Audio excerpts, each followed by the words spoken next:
Hello everyone. Welcome to our course IP 203 Fundamental of Mechanical Engineering. I am your course instructor Saurabh Kumar Ghosh, lecturer, Department of IP, Butex. So আমি আমার পার্টে যে বিষয়গুলো cover করব এর মধ্যে হচ্ছে আপনার ইঞ্জিনিয়ারিং মেকানিক্স, এরপরে হচ্ছে সলিড মেকানিক্স আর ফ্লুইড মেকানিক্স। এই তিনটা মেকানিক্স পার্ট হচ্ছে আমি কভার করব। সো আমরা ফার্স্টেই শুরু করি মেকানিক্স থেকে, ভেক্টর মেকানিক্স বা ইঞ্জিনিয়ারিং মেকানিক্স দিয়ে। মেকানিক্স হলো আমাদের ফিজিক্স সায়েন্সের একটা খুবই গুরুত্বপূর্ণ পার্ট এবং এটাকে বলা হয় oldest part of physical science. So এই মেকানিক্সের মধ্যে দুই ধরনের বিষয় নিয়ে আলোচনা করা হয়, একটা হচ্ছে স্ট্যাটিক্স আর একটা হচ্ছে ডিনামিক্স। সো রিজিড বডি মেকানিক্সের মধ্যে দুইটা পার্ট আছে, একটা স্ট্যাটিক্স এবং ডিনামিক্স। স্ট্যাটিক্সে আমাদের সাবজেক্ট বা অবজেক্ট যেটা নিয়ে আমরা কাজ করব সেটা মোশনলেস থাকবে অথবা কনস্ট্যান্ট ভেলোসিটিতে থাকবে। আর ডিনামিক্সের ক্ষেত্রে অ্যাক্সেলারেশন থাকবে এবং হচ্ছে আমাদের যেই বডিটা থাকবে সেটা হচ্ছে অবশ্যই মুভ করবে। সো একটা নির্দিষ্ট ভেলোসিটিতে সেটা মুভ করবে এবং হচ্ছে এটা টাইমের সাথে চেঞ্জ হবে। সো দ্যাটস ওয়াই বলা হচ্ছে ডিনামিক্সের ক্ষেত্রে অ্যাক্সেলারেশনটা গুরুত্বপূর্ণ একটা পার্ট।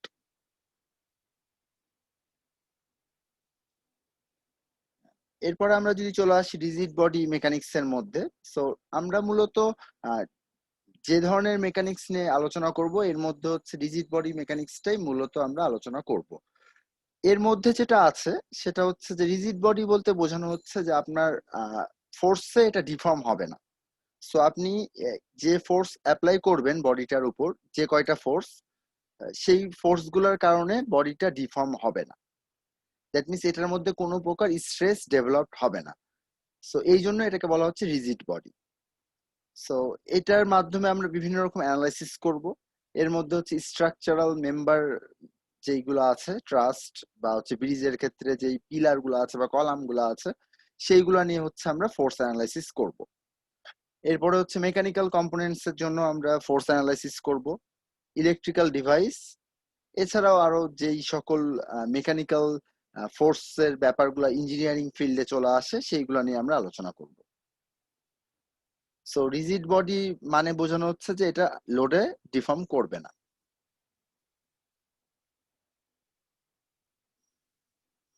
সো স্ট্যাটিক্স পার্টে যদি আমি আসি তাহলে হচ্ছে স্ট্যাটিক্স হচ্ছে সবসময় ইকুইলিব্রিয়াম নিয়ে কাজ করে।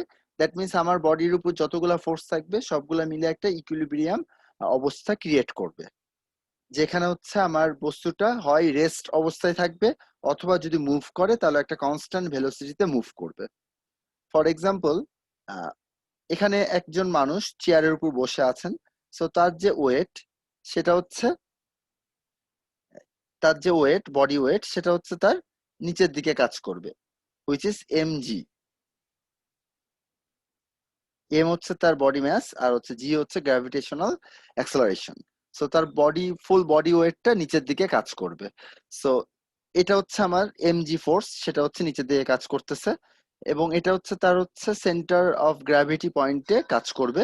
আর এইটাকে রিয়াকশন দেওয়ার জন্য আমার যে চেয়ারের যে চারটা পা আছে সেই চারটা পা থেকে আমি চারটা রিয়াক্টিভ ফোর্স পাবো। সো এই চারটা থেকে আমি রিয়াক্টিভ ফোর্স পাবো, হুইচ ইজ আর। সো এই চারটা ফোর্স দিয়ে আমার বডি যে হোল ওয়েটটা আছে সেটা হচ্ছে মিনিমাইজড হবে বা সেটা হচ্ছে আমার ইকুইলিব্রিয়ামে থাকবে। দ্যাটস ওয়াই এই বস্তুটা চেয়ারের উপর স্থির অবস্থায় আছে। সো এমজি ইকুয়ালস টু হবে আর ওয়ান প্লাস আর টু প্লাস আর থ্রি প্লাস আর ফোর। আর আমরা যে হেলাম দিচ্ছি এই হেলামের ফলে হচ্ছে আমি এক্স এক্সিস বরাবর একটা ফোর্স দিচ্ছি। সো এক্স এক্সিস বরাবর যদি ফোর্সটা আমার হয় এফ এক্স, তাহলে এটার যে সাপোর্ট আছে চেয়ারের, এটা এটা হচ্ছে আমাকে একটা ফোর্স দিবে, রিঅ্যাক্টিভ ফোর্স, সেটা হচ্ছে আর এক্স। সো এই দুটা পরস্পর ইকুয়াল হবে। সো দ্যাটস ওয়াই এটা স্ট্যাটিক অবস্থায় আছে।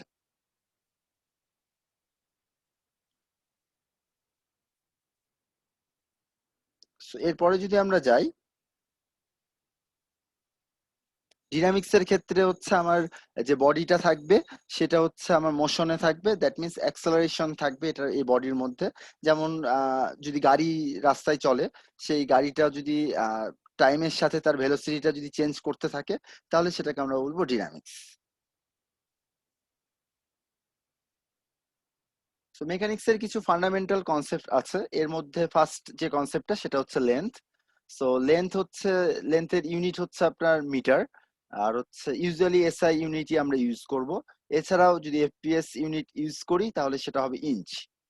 আর এরপরে আছে হচ্ছে টাইমটা হচ্ছে আপনার দুইটা সাকসেসিভ ইভেন্টের একটা মেজারমেন্ট, যে কতটুকু টাইম জুড়ে এটা হচ্ছে। সো এটা মোটামুটি basic quantity for dynamics. So dynamics পার্টে আমার টাইমটা খুবই গুরুত্বপূর্ণ একটা পার্ট হিসাবে কাজ করবে।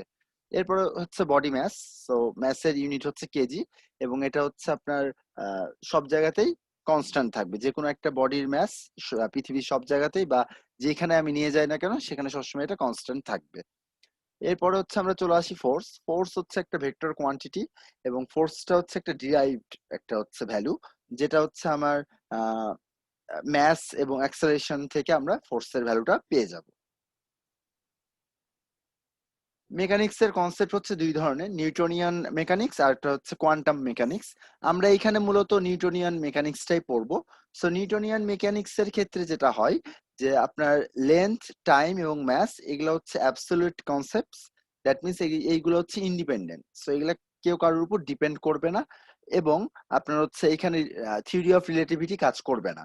সো দ্যাটস ওয়াই আপনার যদি কোনো একটা বস্তুর ম্যাস যদি 5 কেজি হয় তাহলে ওটা সবসময় 5 কেজি থাকবে, কিন্তু থিওরি অফ রিলেটিভিটি দিলে এই ম্যাথসটা কিন্তু পরিবর্তন হয়ে যাবে। সো ওইটা হচ্ছে কোয়ান্টাম মেকানিক্স এ চলে গেল। সো আমরা কোয়ান্টাম মেকানিক্স নিয়ে কাজ করব না, নিউটনিয়ান মেকানিক্স নিয়ে কাজ করব। So that's Y length, time এবং ম্যাস এগুলো হচ্ছে ইন্ডিপেন্ডেন্ট থাকবে, এবং এগুলো হচ্ছে আমার অ্যাবসলিউট কনসেপ্টস।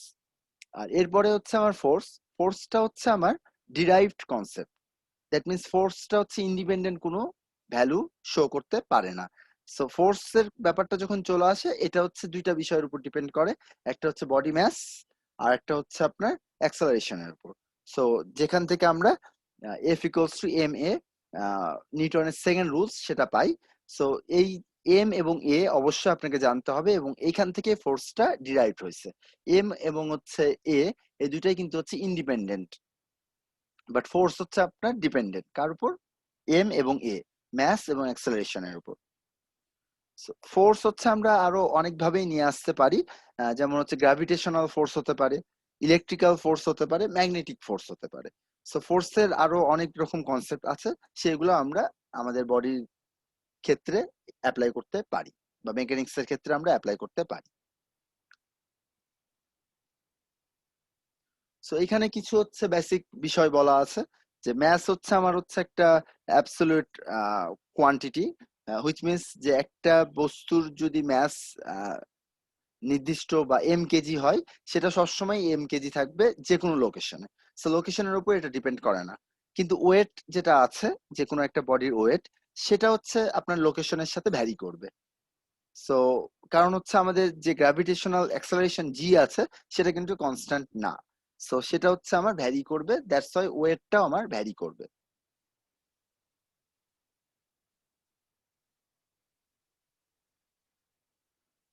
সো আমাদের মেকানিক্স এর ক্ষেত্রে আমরা অনেক ক্ষেত্রে বলবো যে পার্টিকেল আমরা ইউজ করতেছি। সো পার্টিকেল যেটা ইউজ করব, বা যে ধরনের লিঙ্ক আমরা ইউজ করব, বা যেই বস্তু বা যে সাবজেক্ট যে অবজেক্ট নিয়ে আমরা কাজ করব, সেটার ম্যাথকে আমরা সাধারণত নেগলেক্ট করি। সো এটার ম্যাথকে আমরা নেগলেক্ট করে সাধারণত হচ্ছে ক্যালকুলেশন গুলা করি। সো পার্টিকেল বলতে আমরা সেটাই বুঝবো যেখানে হচ্ছে আমরা ম্যাথটা যেটা খুবই নগণ্য হবে এবং এটাকে আমরা নেগলেক্ট করতে পারি। ফর এক্সাম্পল দেখেন এখানে দেওয়া আছে size of earth is insignificant compare to the size of orbit. ঠিক আছে, সো এই অরবিটের সাপেক্ষে আমার যে আর্থ বা পৃথিবী আছে সেটার আহ, যে ওয়েট সেটাকে আমি হচ্ছে নেগলেক্ট করতে পারি। এরপরে দেখেন রিজিড বডির ক্ষেত্রে বলা হয়েছে যে আ combination of large number of particles in which all particles remain at a fixed distance from one another before and after applying a load. That means আমি যখন কোনো একটা বস্তুর উপর লোড অ্যাপ্লাই করব তখন এটার মধ্যে কোনো প্রকার ডিফরমেশন হবে না। সো ডিফরমেশন যদি না হয় তাহলে আমি লোড যখন দিচ্ছি তখন সে লোড দেওয়ার আগে যে অবস্থানে থাকবে, লোড দেওয়ার পরও সে সেম অবস্থানেই থাকবে, যেহেতু এটার কোনো ডিফরমেশন হবে না। প্রত্যেকটা পার্টিকেল তাদের নিজ নিজ অবস্থান বা নিজ নিজ জায়গায় অবস্থান করবে। সো এটাই বলা হচ্ছে rigid body. Material properties of a rigid body are not required to be considered, which means যে ম্যাটেরিয়ালের যে ইন্টারনাল কিছু প্রপার্টিজ আছে, টাফনেস, হার্ডনেস বা স্ট্রেস স্ট্রেন কার্ভ থেকে আমরা বিভিন্ন পয়েন্ট পাই, এই বিষয়গুলো আমার রিজিড বডির ক্ষেত্রে কনসিডার করার কোনো দরকার নাই।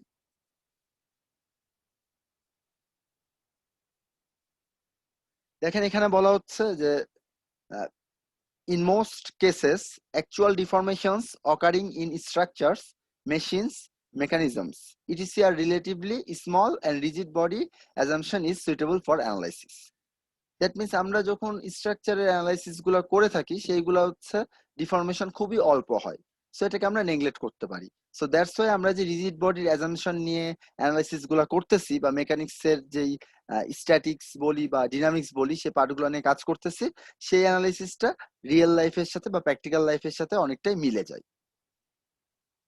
সো এই অ্যাজাম্পশনটা হচ্ছে হোল্ড করা যাবে। এরপরে যদি আমরা আসি কনসেন্ট্রেটেড ফোর্স, সো কনসেন্ট্রেটেড ফোর্সের যে ব্যাপারটা, যে প্রত্যেকটা বডির ওয়েট একটা নির্দিষ্ট পয়েন্টে ওয়ার্ক বা অ্যাকশন করে বা কাজ করে। সো সেই পয়েন্টটাকে আমরা বলি centre of gravity, CG. So প্রত্যেকটা বডির হোল ওয়েট একটা পয়েন্টে কাজ করতেছে, সো এটাকে আমরা বলতেছি কনসেন্ট্রেটেড লোড বা কনসেন্ট্রেটেড ফোর্স। সো এখানে দেখেন একটা এক্সাম্পল দেওয়া আছে যে আমার এখানে একটা ট্রাক দেওয়া আছে, ট্রাকটা চারটা চাকা আছে, চারটা চাকার উপর তার হোল বডিটা, বডির ওয়েটটাকে আমরা দেখাতে পারি। সো এই চাকাতে 14 কিলোনিউটন ফোর্স কাজ করতেছে এই দুটো চাকাতে, আর এই দুটো চাকাতে হচ্ছে আপনার 160 কিলোনিউটন ফোর্স কাজ করতেছে। সো আমি হোল বডির প্রত্যেকটা পয়েন্টে কিন্তু হচ্ছে আমার ম্যাস আছে বা ওয়েট আছে। সো সেটাকে আমি আমার সুবিধার্থে আমি জাস্ট চারটা চাকাতে হোল বডির যে লোড বা ফোর্স সেটা আমি দেখাচ্ছি। সো এটাকে বলা হচ্ছে কনসেন্ট্রেটেড লোড। এরপরে যদি আমরা চলে আসি নিউটনের তিনটা লয়ে, সো তিনটা লয়ের মধ্যে ফার্স্ট ল যেটা ছিল সেটাতে বলা হয়েছিল যে একটা স্থির বস্তু আজীবন স্থির থাকবে, আর গতিশীল বস্তু একটা কনস্ট্যান্ট ভেলোসিটিতে আজীবন গতিশীল অবস্থায় থাকবে। সো এই ল মূলত আমাদের স্ট্যাটিক্স এর কনসেপ্টটাকে মানে তুলে ধরে। সো স্ট্যাটিক্সে বলা হয়েছে যে আমার হচ্ছে রেস্ট বস্তুর উপর বা যে বস্তুটা স্থির আছে সেই বস্তুটার উপর হচ্ছে আমরা ফোর্সের অ্যানালাইসিস করব, অথবা একটা বস্তু একটা কনস্ট্যান্ট ভেলোসিটিতে যদি মুভ করে সেই বস্তুর উপর হচ্ছে আমি অ্যানালাইসিস করব। So first law of Newton এটা হচ্ছে মূলত স্ট্যাটিক্সকে মিন করে।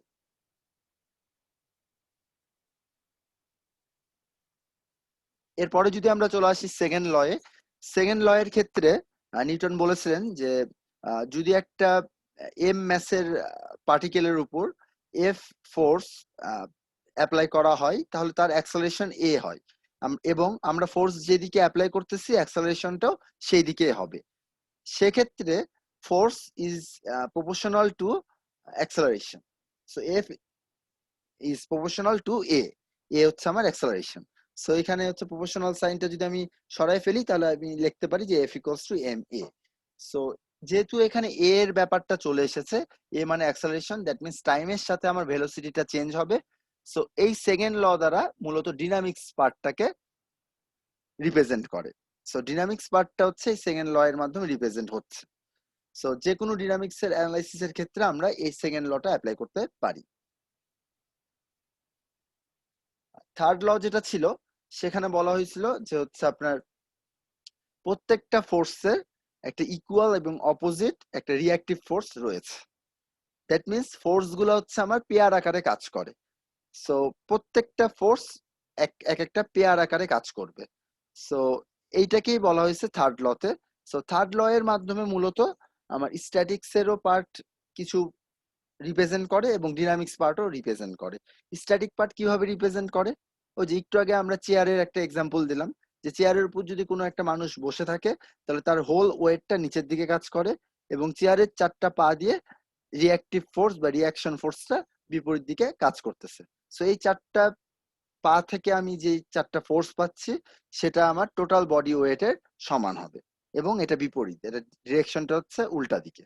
সো এটাই কিন্তু হচ্ছে আপনার third law, action is equals to reaction, just ডিরেকশনটা অপোজিট হবে। সো এটার মাধ্যমে আমরা স্ট্যাটিক্সকে এক্সপ্লেন করতে পারি। আবার ডিনামিক্স এর ক্ষেত্রে যদি আমি চিন্তা করি যে আমার হচ্ছে কাপল ফোর্স যেগুলো আছে সেগুলো কিন্তু হচ্ছে ডিনামিক্স। যেমন হচ্ছে আমি দরজার কবজার ক্ষেত্রে যদি আমি চিন্তা করি, দরজার হচ্ছে একটা পাশ হচ্ছে আপনার ফিক্স থাকে, একটা মানে হচ্ছে কবজার সাথে ওটা ফিক্স থাকে। যখন আমি ফোর্স দিচ্ছি তখন হচ্ছে আমার ফোর্সের কারণে ওইখানে হচ্ছে একটা রিঅ্যাক্টিভ ফোর্স ক্রিয়েট করতেছে, এর ফলে একটা হচ্ছে কাপল ক্রিয়েট করে। ধরেন যে এটা হচ্ছে আমার দরজার কবজা, ঠিক আছে, আর এখানে হচ্ছে আমার দরজার ডোরটা আছে। সো আমি যখন এখানে ফোর্স দিচ্ছি এদিকে, তখন কবজাটা করতেছি কি জাস্ট ইকুয়াল দিকে আরেকটা ফোর্স দিচ্ছে। সো এর ফলে হচ্ছে একটা কাপল ক্রিয়েট হচ্ছে। সো দ্যাটস ওয়াই এই দরজাটা তখন এদিকে মুভ করতেছে। সো এই যে কাপল পেয়ার মানে ফোর্স গুলা পেয়ার আকারে থাকে, সেটাই কিন্তু বলা হয়েছে আপনার এই থার্ড লতে। সো এই ফোর্স গুলো হচ্ছে মূলত পেয়ার আকারে থাকবে বা কাপল আকারে থাকবে। সো এটাই বলা হয়েছে, দেখেন, third law is basic to our understanding of force. Forces always occur in pairs of equal and opposite forces. So force গুলো সবসময় পেয়ার আকারে বা যুগল আকারে কাজ করবে।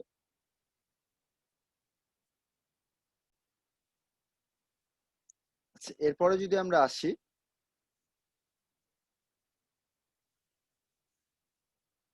এছাড়া হচ্ছে আমরা দেখেন যে বিভিন্ন রকম অ্যানালিসিসের ক্ষেত্রে আমরা Newton's law of gravitational attraction, যেই ফোর্সের যেই value F equals to G into M1 into M2 divided by r square.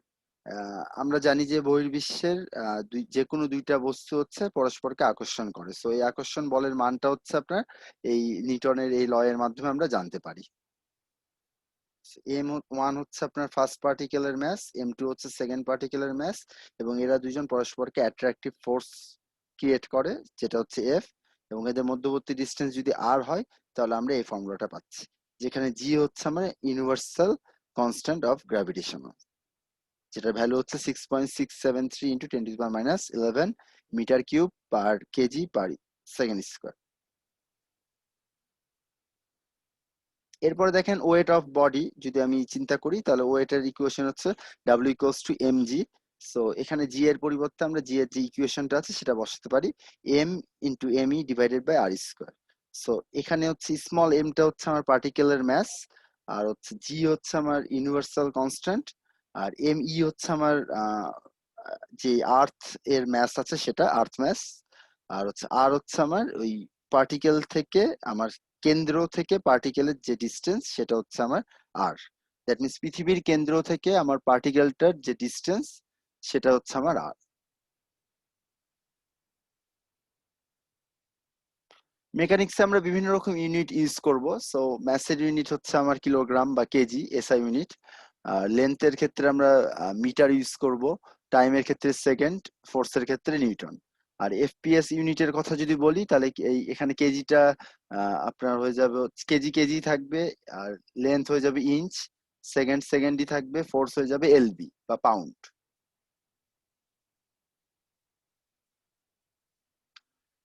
এরপরে দেখেন যে ইউনিটের যে প্রিফিক্স গুলো আছে, আমরা অনেক সময় গিগা ইউজ করব বা জি ইউজ করব হুইচ ইজ 10⁹, মেগা ইউজ করব which is big capital M, যেটা হচ্ছে 10⁶, কিলো হচ্ছে 10⁻³ বা কে দ্বারা আমরা এটাকে মিন করতে পারি। আবার হচ্ছে মিলিমিটার ইউজ করতে পারি বা মিলি কেজি ইউজ করতে পারি, সেটা হচ্ছে স্মল এম দ্বারা আমরা রিপ্রেজেন্ট করি, এবং এটা হচ্ছে 10⁻³, মাইক্রো 10⁻⁶, ন্যানো হচ্ছে 10⁻⁹। টোটাল রাশি যেগুলো আছে সেগুলোকে আমরা দুই ভাগে ভাগ করতে পারি, একটা হচ্ছে স্কেলার আর একটা হচ্ছে ভেক্টর। সো স্কেলার রাশিগুলো শুধুমাত্র ম্যাগনিটিউড থাকবে, আর ভেক্টর রাশিগুলোর ম্যাগনিটিউডের সাথে সাথে আপনার ডিরেকশনটাও থাকবে। এবং হচ্ছে ভেক্টর রাশিগুলোর ক্ষেত্রে দেখেন অবশ্যই হচ্ছে আপনাকে ডিরেকশনটা দেখাতে হবে যে কোন ডিরেকশনে এটা কাজ করতেছে। সো এইখানে হচ্ছে আমরা ভেক্টর রাশির ক্ষেত্রে আমরা সব ধরনের যে ল গুলো আছে, ট্রায়াঙ্গেল ল বা প্যারালোগ্রাম ল, সামুদ্রিকের সূত্র, তারপর হচ্ছে ত্রিভুজ সূত্র, এগুলো আমরা অ্যাপ্লাই করতে পারি।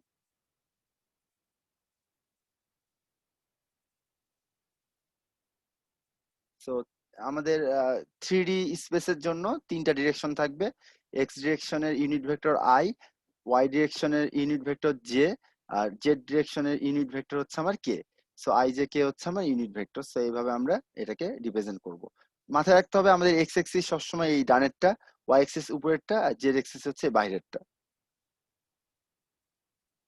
এরপরে ভেক্টরের যদি ক্লাসিফিকেশনে যাই তাহলে 3 রকম ভেক্টর আমরা দেখতে পাই।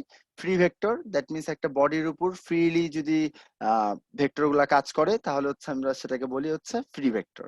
এটার এক্সাম্পল হতে পারে movement of a body without rotation. Rotation ছাড়া যে মুভমেন্ট গুলা সেগুলো হচ্ছে ফ্রিলি মুভ করতে পারে, তাদের কোনো ডিরেকশন থাকে না, মানে একটা নির্দিষ্ট ডিরেকশনেই তারা মুভ করতে পারে।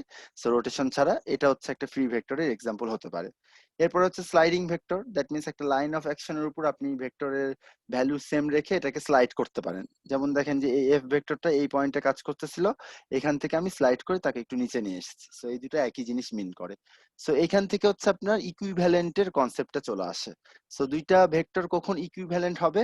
যখন তাদের হচ্ছে ডিরেকশনটা সেম লাইনে কাজ করবে এবং তাদের ভ্যালুটা সেম হবে, তখন হচ্ছে দুটা ভেক্টরকে আমি ইকুইভ্যালেন্ট হিসেবে লিখতে পারি।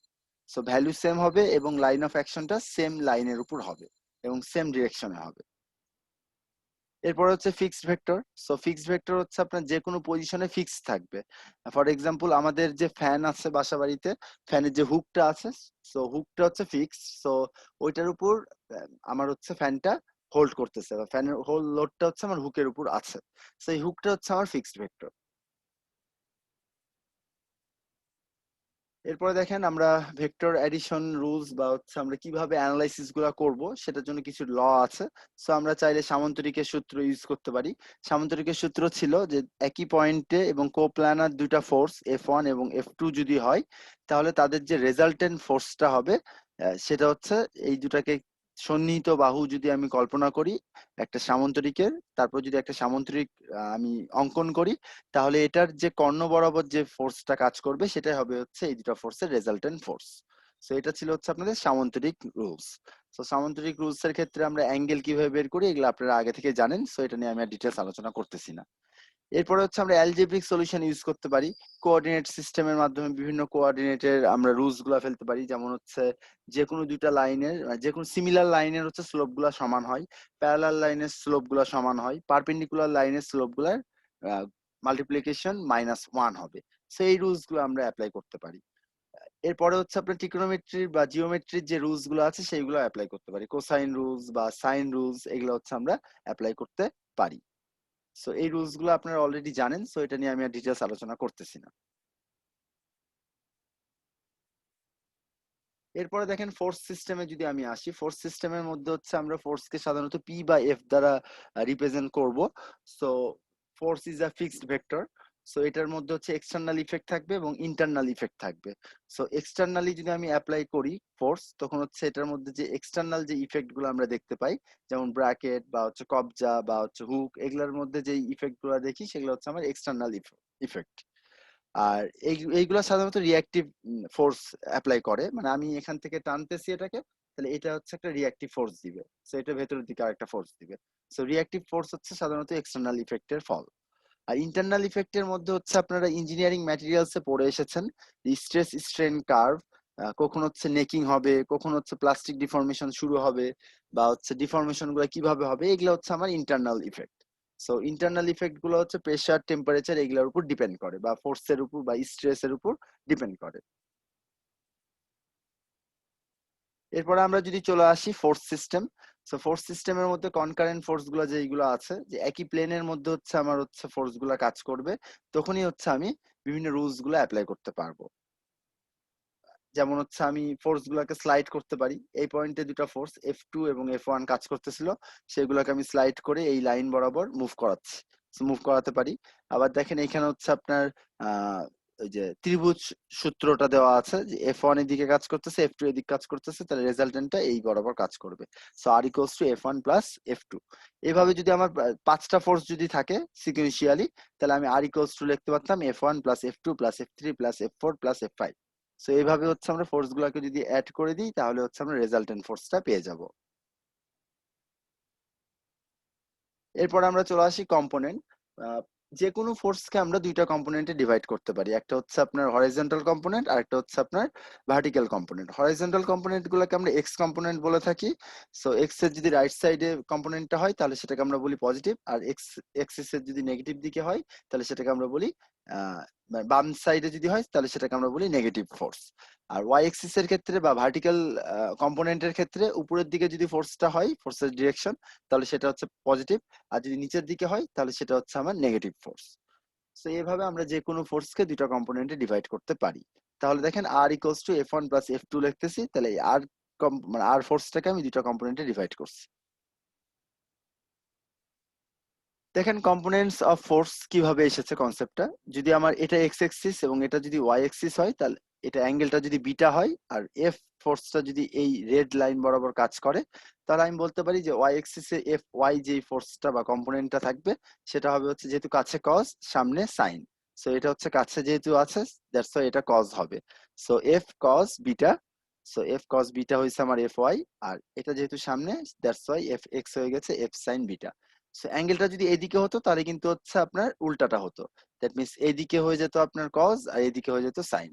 সো অ্যাঙ্গেলটা কার সাথে নিচ্ছেন সেটা হচ্ছে গুরুত্বপূর্ণ, এবং এটা মাথায় রেখে আপনাদেরকে কম্পোনেন্ট গুলোকে ডিভাইড করতে হবে। আর একটা বিষয় আমরা সবসময় মাথায় রাখবো সে যে এইখানে আমরা যে অ্যাঙ্গেলটা নিব সেটা অবশ্যই সূক্ষ্মকোণের যে অ্যাঙ্গেলটা সেটা নিয়ে আমরা কাজ করব। যদি আমরা সূক্ষ্মকোণ নিয়ে কাজ না করি তাহলে দেখেন আমাদের কম্পোনেন্ট গুলো কি রকম আসবে।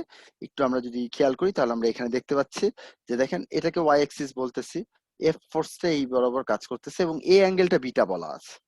তাহলে এটা যদি বিটা হয় তাহলে দেখেন এফ এক্স কতটুকু হবে আর এফ ওয়াই কতটুকু হবে, এক্স কিন্তু এই বরাবর কাজ করতেছে, এক্স কিন্তু এটা হচ্ছে আমার এক্স এক্সিস, সো ফোর্স কাজ করতেছে এইভাবে এবং এটা হচ্ছে আমার বিটা। তাহলে দেখেন যে আমার ওয়াই এক্সিস বরাবর যে কাজ মানে ফোর্সটা কাজ করবে সেটা কি হবে কজ, এবং এটা মাইনাস, কারণ হচ্ছে নিচের দিকে কাজ করতেছে। সো এই অ্যাঙ্গেলটা কাছে কজ, সো অ্যাঙ্গেলটা হয়ে যাবে হচ্ছে আপনার পাই মাইনাস, যেহেতু আমরা সূক্ষ্মকোণ নিয়ে কাজ করব দ্যাটস ওয়াই এই অ্যাঙ্গেলটা হবে, এবং এটা নিচের দিকে কাজ করতেছে বলে এখানে হচ্ছে একটা মাইনাস এসেছে। আর এফ এক্স এর ক্ষেত্রে দেখেন আপনার এক্স এক্সিসটা এই বরাবর কাজ করতেছে। সো আমি যদি ফোর্সটাকে নিই তাহলে আমার এটা যদি বিটা হয়, আহ, এটা যদি পাই মাইনাস বিটা হয় তাহলে এটা হচ্ছে আমার হবে পাই মাইনাস বিটা। তাহলে এটা যেহেতু হচ্ছে ফোর্স এদিকে কাজ করতেছে তাহলে এটা সামনে, সো এই জন্য এটা সাইন হবে, এবং এটা পজিটিভ দিকে ডান সাইডে কাজ করতেছে দ্যাটস ওয়াই এটা পজিটিভ। সো এটা হলো F sine pi minus beta. কেমন, কারণ হচ্ছে দেখেন এটা এই বরাবর কাজ করতেছে এবং এই অ্যাঙ্গেলটা হচ্ছে আপনি জানেন যে পাই মাইনাস বিটা। সো এটা হবে কি, যে এই বরাবর যদি কাজ করে তাহলে এই অ্যাঙ্গেলটা হচ্ছে সেম, সিমিলার, এই অ্যাঙ্গেল আর এই অ্যাঙ্গেল বিপরীত কোণ। তাহলে এইটা হচ্ছে কাছে কাছে কজ এবং নিচের দিকে কাজ করতেছে দ্যাটস ওয়াই এটাকে মাইনাস দিয়েছি। আর এটা হচ্ছে সামনে সাইন, সো এটাকে সামনে সাইন দিয়ে আমি পজিটিভ দিয়েছি কারণ এটা ডান সাইডে কাজ করতেছে। আচ্ছা, এরপরে যদি আমরা যাই যে অ্যাঙ্গেলটা যদি এইখানে হয় এবং ওয়াই এক্সিস এইদিকে এবং এক্স এক্সিস উপরের দিকে যদি হয়, সো এক্সিস গুলো আপনারা আপনাদের মতো করে নিতে পারেন। সো এখানে কয়েকটা এক্সাম্পল দেওয়া আছে।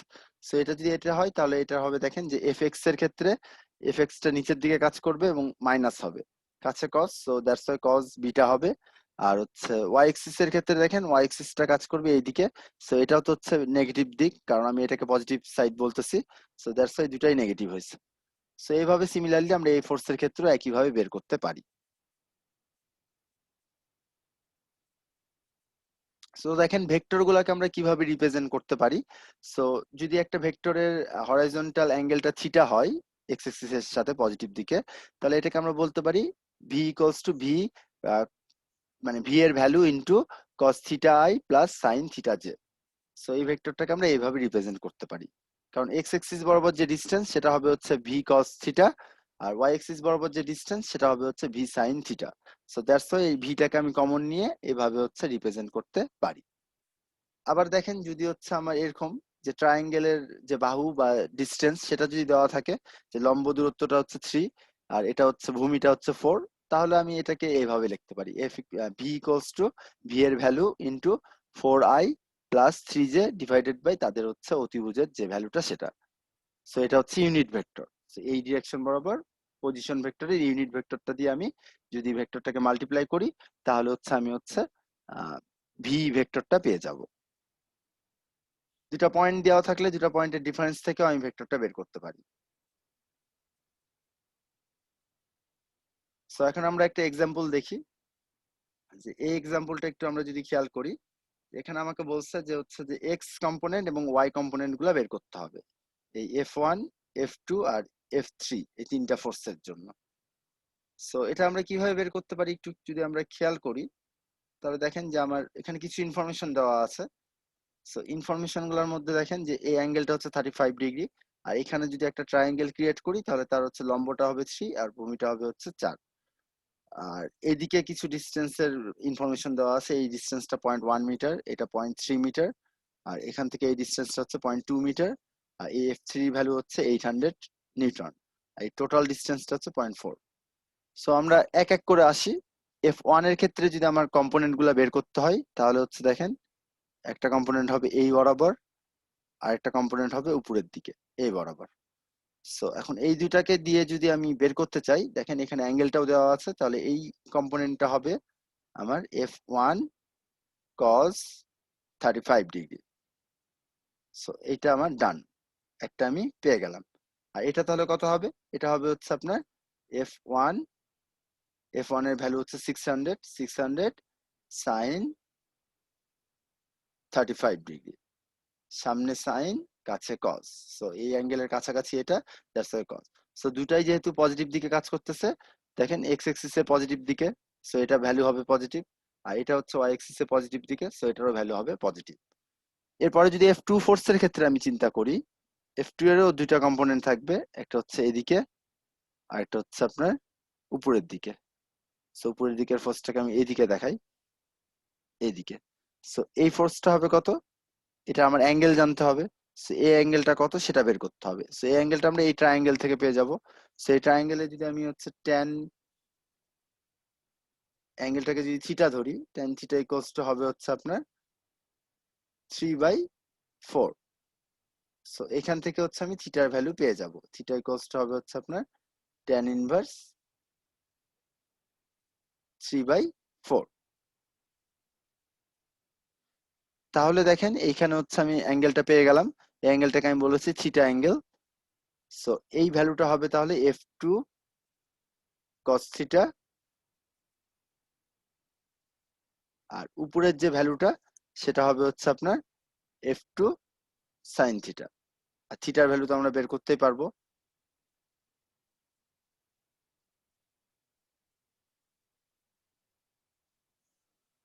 সো তাহলে আমার F1 ডান, F2 ও ডান। সো এভাবে F2 এর ক্ষেত্রে দেখেন ওয়াই এক্সিস এর ফোর্সটা উপরের দিকে, তাহলে এটা পজিটিভ হবে, আর এক্স এক্সিস এর ফোর্সটা হচ্ছে নেগেটিভ দিকে, এক্স এক্সিস এর নেগেটিভ দিকে কাজ করতেছে, তাহলে এটার ভ্যালুটা হবে হচ্ছে আমার নেগেটিভ। নেগেটিভ বলতে হবে, অথবা বলতে হবে যে হচ্ছে যে এক্স এক্সিস এর নেগেটিভ দিকে কাজ করতেছে। সো এই ভ্যালুটা শুধু নেগেটিভ, বাকি প্রত্যেকটা ভ্যালু কিন্তু হচ্ছে পজিটিভ হবে। সো এরপরে যদি আমরা F3 ফোর্স এর ক্ষেত্রে আসি, সো এটা হচ্ছে আমার F3 ফোর্স। সো এটারও দুইটা কম্পোনেন্ট থাকবে, একটা হচ্ছে আমার এই কম্পোনেন্ট, আর একটা হচ্ছে আমার এই বরাবর আরেকটা কম্পোনেন্ট। সো এই বরাবর কম্পোনেন্টটাকে এইভাবে দিলাম। সো এই দুইটা কম্পোনেন্ট হচ্ছে F3 এর ক্ষেত্রে থাকবে। সো যদি থাকে তাহলে আমার এই অ্যাঙ্গেলটা বের করতে হবে। সো এই অ্যাঙ্গেলটা বের করার জন্য আমার হচ্ছে কোনো ইনফরমেশন এখানে এইভাবে ট্রায়াঙ্গেল আকারে দেওয়া নাই, তাহলে এই অ্যাঙ্গেলটা বের করতে হলে আমাকে বাকি যে ইনফরমেশন গুলো আছে সেইগুলোর হেল্প নিতে হবে। তাহলে দেখেন এই অ্যাঙ্গেলটা কি হবে, যে আপনার পুরা এখান থেকে এই যে ডিস্টেন্স, এই ডিস্টেন্সটা কত? এটা হচ্ছে 0.1, এটা হচ্ছে 0.3, তাহলে 0.1 plus 0.3 which is 0.4।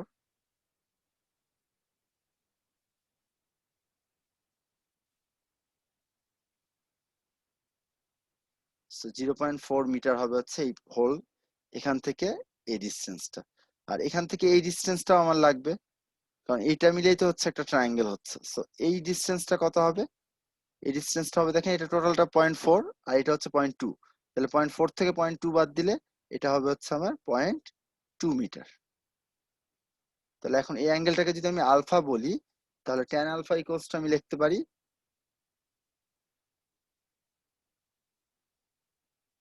Tan alpha equals two লিখতে পারি হচ্ছে 2 metre divided by 0.4 metre. So এখান থেকে আমরা আলফার ভ্যালু পেয়ে যাব। তাহলে আমরা আলফাটা পেয়ে গেলাম। আলফার ভ্যালু যদি পেয়ে যাই তাহলে এটার ফোর্সের কম্পোনেন্টটা কত হবে? এটা হবে হচ্ছে আপনার F3 cos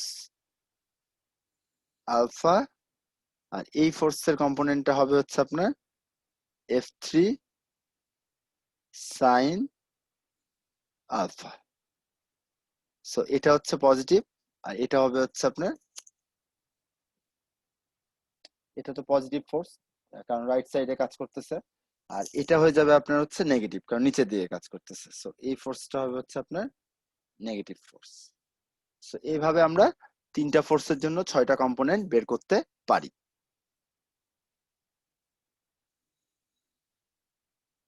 সো আমরা যদি হচ্ছে অ্যান্সারটা একটু খেয়াল করি তাহলে কি আসে একটু দেখে আসি।